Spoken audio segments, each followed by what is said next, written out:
I've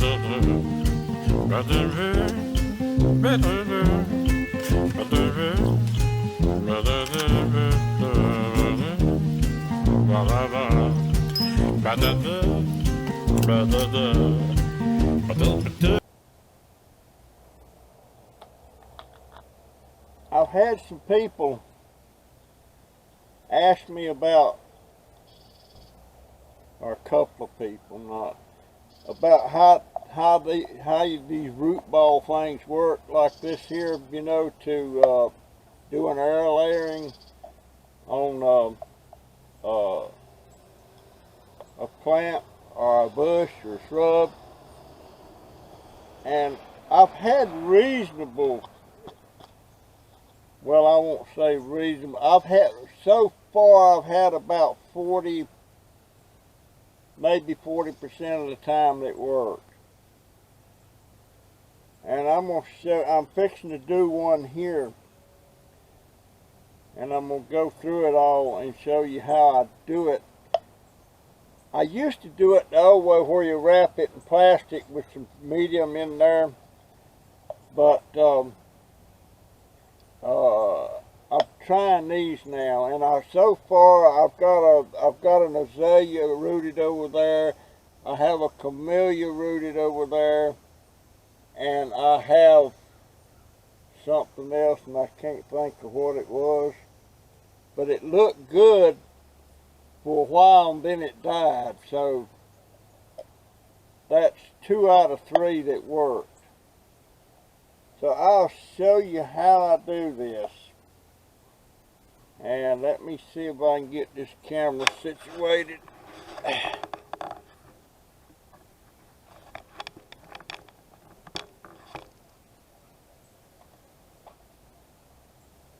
I think that'll work.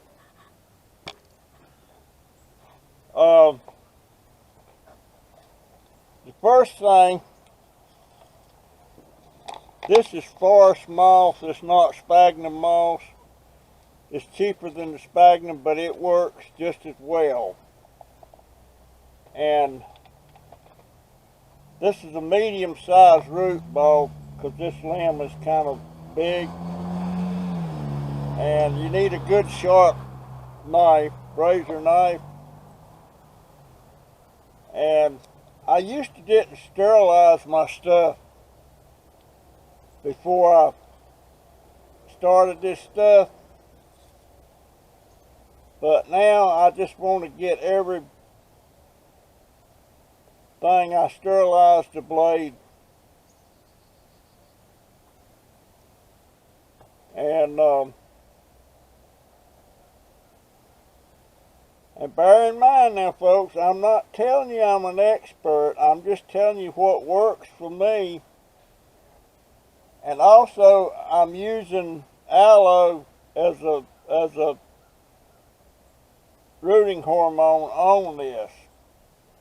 And I'm going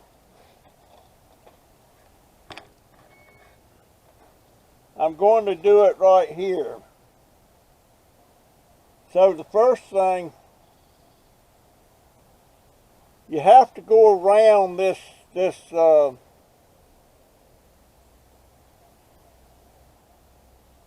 and if you don't get a good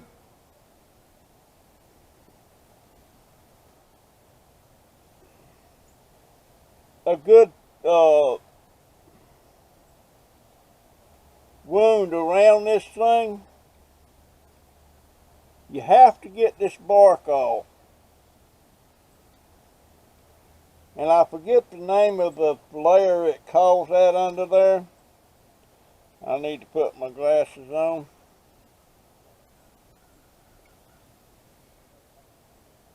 Now, I hope you can see what I'm doing here.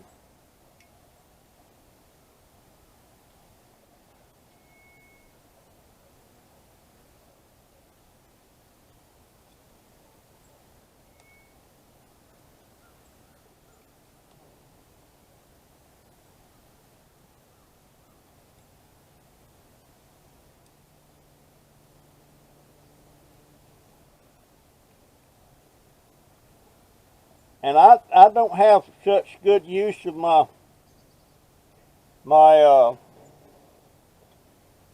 working my hands anymore.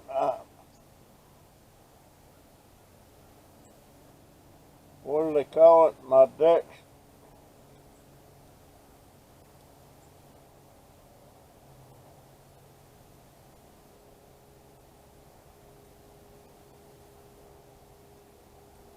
It needs to be a good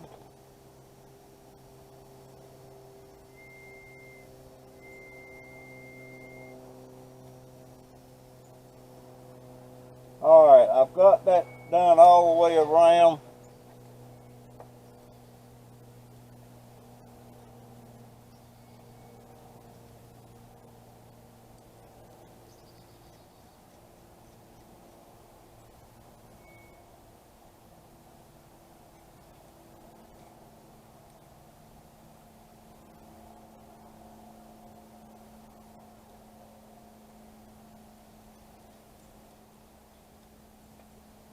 Now,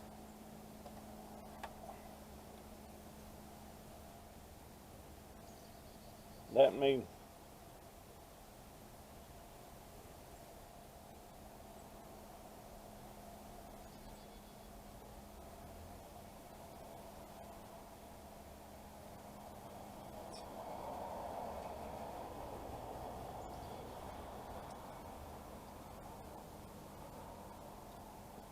this is a leaf that's not working out too good. So I cut it off and I'm gonna use that. And what I do, I get this aloe all around that.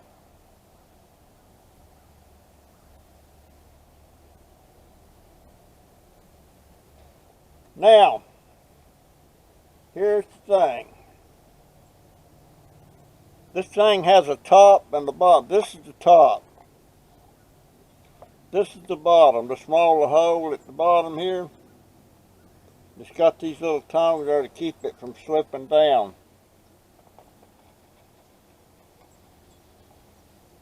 Now what I do, I fill up this thing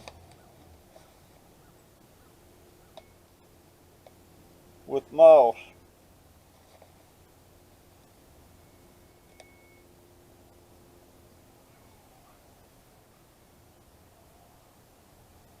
You want it good and snug. I like this stuff because it don't spill out as much. But now, I've got that all prepared. And I get that about where I want it to sit.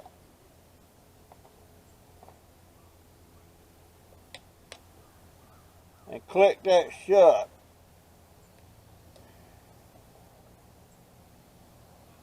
Alright, let me get some, well, shoot, hold on a minute.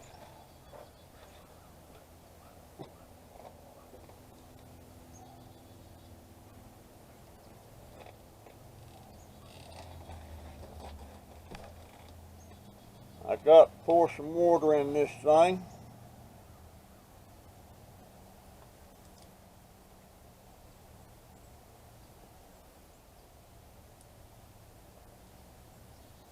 I want it good and moist in there. Now this will probably take 2 to 3 months, and since it's cooler weather, it might take longer. But what will happen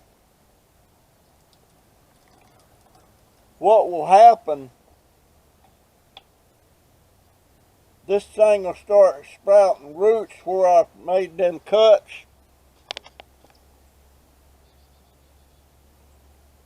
Yeah, it's still going. And I want to make sure that's good and wet. I might should have moistened that moss when I put it in there before I closed it. But now, what's going to happen is when this thing's done, I'm going to cut it off right down here. And of course it'll have roots in there, and then I can plant it and have a whole new, actually it's a clone off of the parent plant. But I didn't like the way this was growing out here, so I'm going to, that's why I'm wanting to do a air layering on this. Then I'm going to pour a little bit more in there.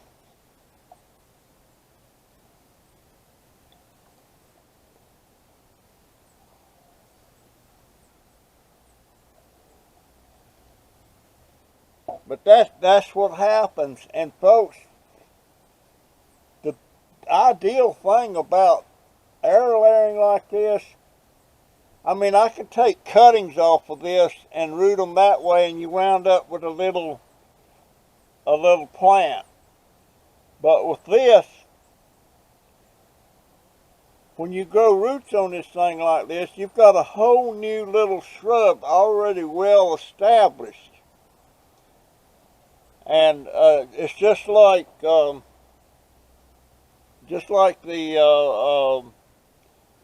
well, I don't have one handy, but it's just like the one I did on the camellia the other day. It's I got a whole new little mature bush. But that's the beauty of this, if you get it to take. But you got to do it right. Ain't gonna be no halfway doing it, you know, especially when you're scraping that bark off. It's got to go all the way around. And it's you got to have that wound there for it to do this. So anyway, that's how I do it. Now you can do it with plastic, you know, and wrap it up in plastic instead of these balls. But I've got different size, but I've got a smaller ball than this. I got a bigger ball than this, depending on the size of this. Now, I don't know what I'm going to do when I cut this off here. I don't like this growing out there like that. I may just cut it completely off. But right now, that's the thing. That's how it's done. Let me show you one of my, okay, this is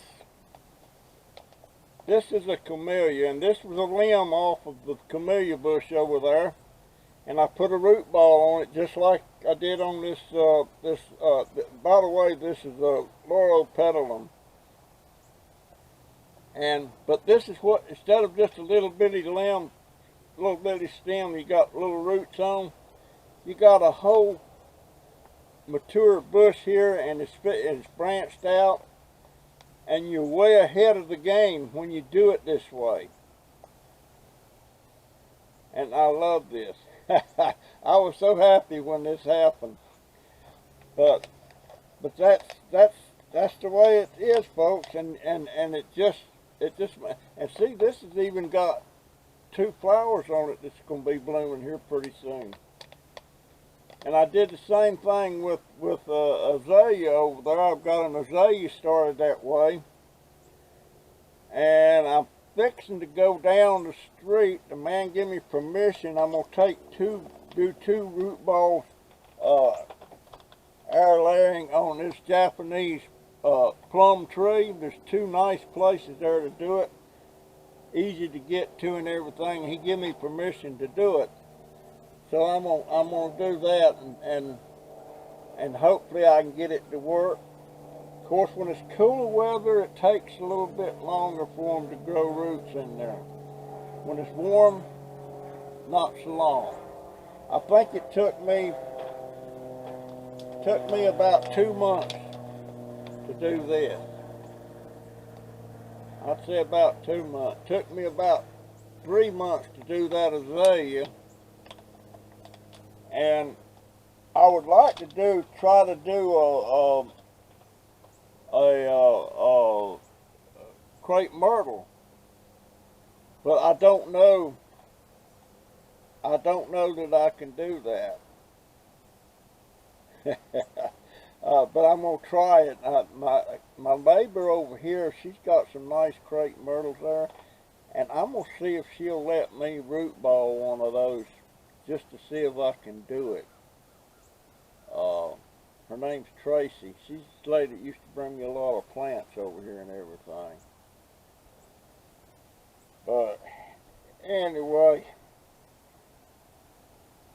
I guess I got a story. I guess. Um,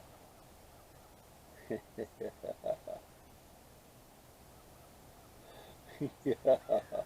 This is something. I suppose I was 8 years old. My sister was 7.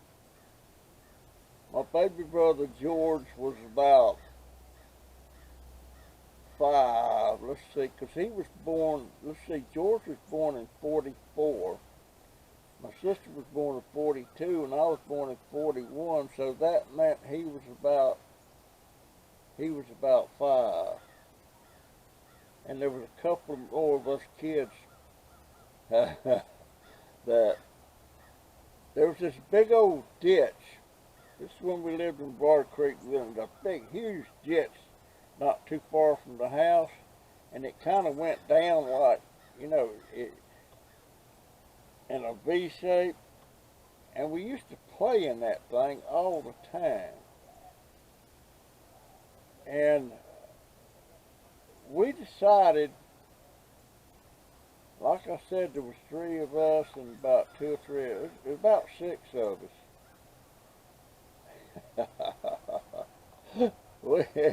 we decided we was going to dig us a cave in the side of that ditch. And we just started. I forget what all, I was using a sand bucket. And this kid had a little shovel. It's like a camping shovel or something. Somebody else had a hoe. And we started digging in the side of that ditch, and we got us a nice hole dug in the side of that ditch, and we kept going back and going back. And our plan was to dig in there and dig out little rooms for each one of us. Oh.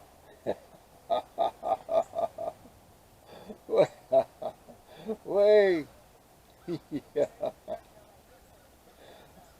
we was digging. I mean, we was like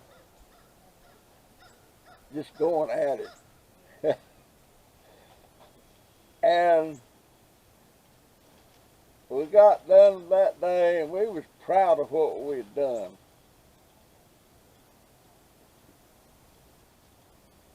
And hey, ladies,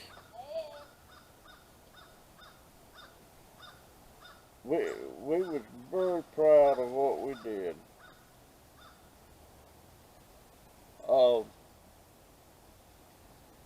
But when we come back the next day, it had rained a little bit that night. We come back the next day, and everything looked fine. We crawled in our little cave there. Some of us was on the outside, some of us on the inside, and we was digging out more and digging out more. And we got one little room dug in there, and you was having to haul that dirt out of the hole, and we was throwing that in the ditch.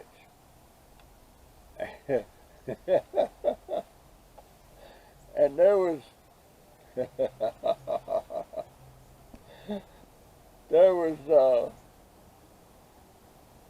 think there was enough room in there for 3 of us.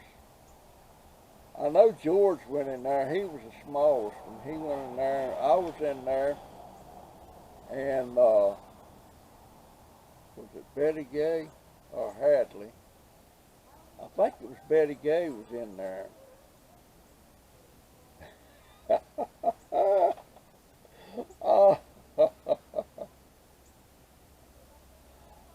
All of a sudden, we had a cave in.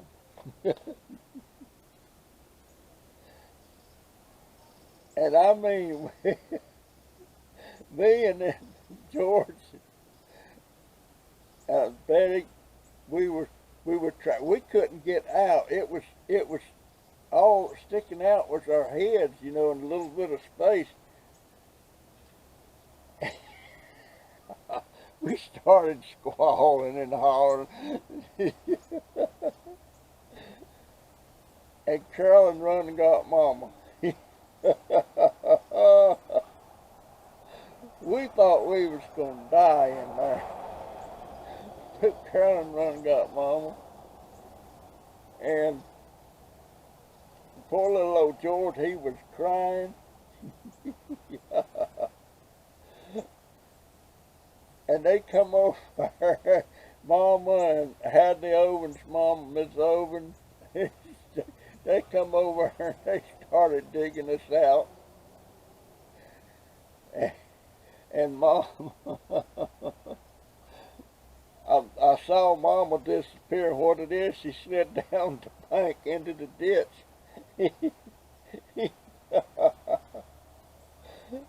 But they got us out of there. Oh my gosh, we didn't. Our cave digging days was over. My eyes burning. Oh Lord. It wasn't funny then, but it was funny later on in the years. We used to talk about it, and Carolyn liked to blame me for it, but she was just as much involved with it as I was. And they was trying to make me the ringleader. We didn't have a ringleader. We was just a bunch of kids. But I got the blame because I was the oldest. I was the oldest, and I remember Betty Gay's mom and daddy saying, you don't play with them kids no more. You don't play with Mackie. But Betty I think Betty was kind of sweet on me. She played with me after that. Well, I ain't never forgot that ditch. I got in more trouble in that dang ditch. And that's the one where us boys started seeing who could pee the furthest across the ditch, if we could pee all the way across the ditch, and of course we couldn't. And that's the one. I might have told this before about my sister. I mean, we had no embarrassment or shame about pulling it out and peeing right there in front of the girls, and the girls,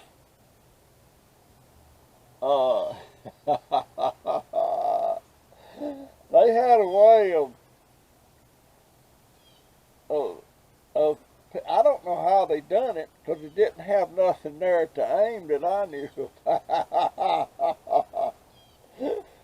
But Carolyn and Betty,